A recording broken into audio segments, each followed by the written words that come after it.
दोस्तों, क्या आपको पता है कि विमल में कांच आता है और कांच उसके इंग्रेडिएंट्स में खास है, पर आखिर इसे विमल में डाला कैसे जाता है और क्या इसी वजह से गवर्नमेंट बार बार इसे बैन करती है? और अगर विमल और उसके साथ ही बाकी पान मसाले बैन है तो लॉकडाउन के दौरान पान मसाले का मार्केट 45,585 करोड़ का प्रॉफिट कैसे कमाया? तो दोस्तों, आइए जानते हैं इस चीजों को फैक्ट्री में कैसे बनाया जाता है और उनके स्पेशल इंग्रेडिएंट्स के बारे में माइंड ब्लोइंग फैक्ट्स। सबसे पहले ये जानते हैं कि वाकई में विमल में कांच आता है या फिर नहीं। इसके लिए सबसे पहले सुपारी के फ्रूट को उसकी टहनी से अलग कर लिया जाता है, फिर इसे छिलकर इसके अंदर से सुपारी को बाहर निकाला जाता है। इसके बाद इन्हीं सुपारी को लाल रंग की डाई में उबाला जाता है, फिर उबालने के बाद इन्हें धूप में सुखाकर उनके छोटे छोटे टुकड़े कर दिए जाते हैं।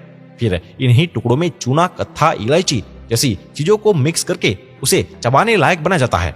अब फाइनली हम आते हैं विमल के एक सीक्रेट इंग्रेडिएंट्स पर, और वो है कांच।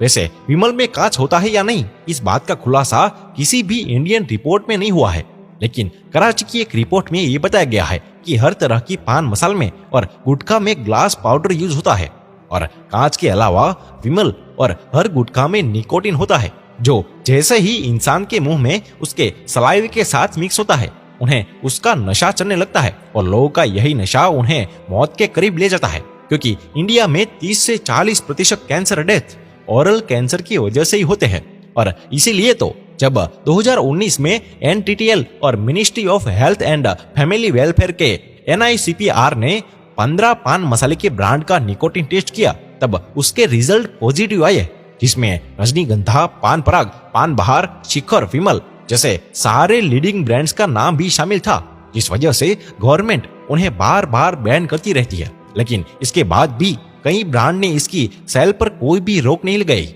उल्टा वो सभी ब्रांड अपने पान मसाले को बिना उसके इंग्रेडिएंट्स बताए बस निकोटिन फ्री बोलकर बेच रहे हैं।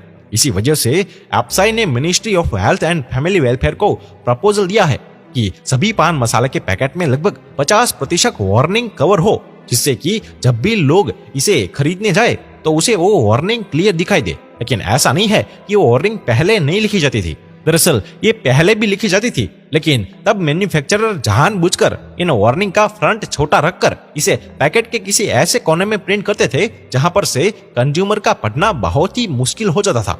लेकिन यहाँ पर बात यह है कि क्या वाकई में मैन्युफैक्चरर सरकार की आंखों में धूल झोंककर अपना पान मसाला बेच रहे हैं?